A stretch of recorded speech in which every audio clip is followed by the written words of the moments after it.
दोस्तों, कैसे हो आप सब। तो आप सब तो जानते हो कि होली कुछ ही दिन में आने वाली है। तो मैंने सोचा आज आपके लिए होली से रिलेटेड एक कहानी लाई जाए।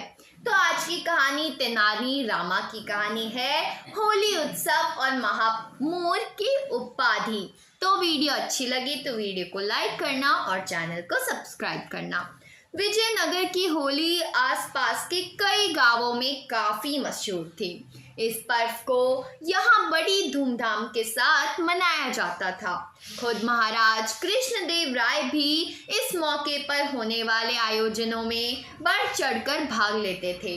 इस दिन किसी एक निवासी को महामूर्ख की उपाधि से नवाजा जाता था। साथ ही 10,000 सोने की मुद्राएं भी भेंट की जाती थी। अपनी सूझबूझ और वाक्पटुता के कारण तेनालीराम हर साल इस उपाधि के नाम अपने इनाम करते थे। इस बार होली का त्योहार नजदीक था, तभी दरबारियों ने मिलकर तय किया कि इस साल किसी भी कीमत पर तेनालीराम को यह उपाधि नहीं लेने देंगे।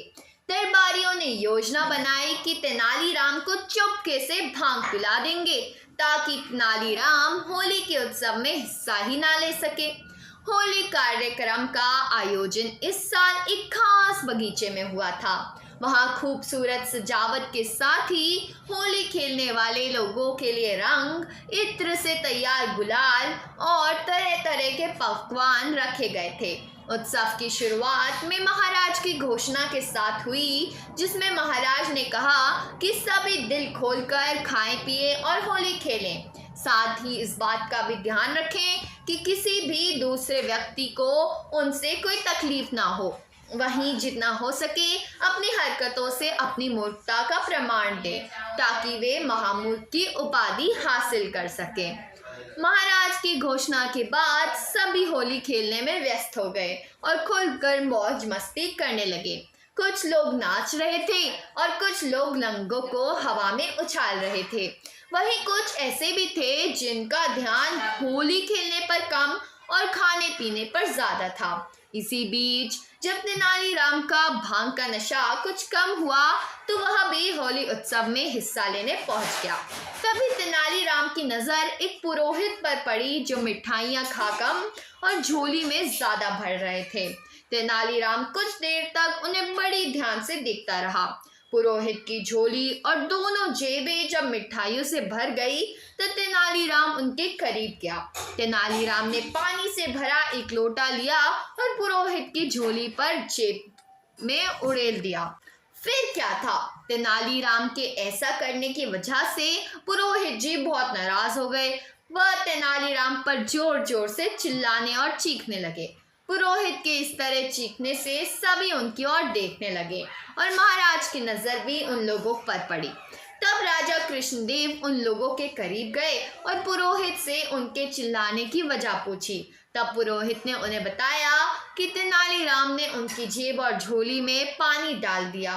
इस पर महाराज तेनालीराम से बहुत नाराज हुए और तेनालीराम से ऐसा करने की वजह पूछी। तब तेनालीराम मुस्कुराते हुए बोले, महाराज, पुरोहित जी जेबों और झोलों में बहुत मिठाइयाँ खा ली थी। मुझे लगा कहीं उन्हें बदर जमीन ना हो जाए, बस इसी वजह से मैंने पुरोहित जी की जेब और झोलों को थोड़ा पानी पिलाया था। तेनालीराम की बात सुनकर महाराज जोर जोर से हंसने लगे और कुछ देर बाद बोले, तुम सबसे बड़े महामूर्ख हो। भला झोला और जेब भी कहीं मिठाइयाँ खाते हैं क्या? महाराज की बात सुनकर तेनालीराम को भी हंसी आ गई और उसने पुरोहित की जेब व झोले को पलट दिया। ऐसा करते ही सारी बर्फी और मिठाइयाँ घास पर गिर गई। पुरोहित जी भी अपने किए पर बहुत शर्मिंदा हुए। देखते ही देखते वहां मौजूद सभी लोग जोर जोर से हंसने लगे। तभी तेनालीराम ने महाराज से पूछा, क्या आपने मुझे महामूर्ख कहकर पुकारा?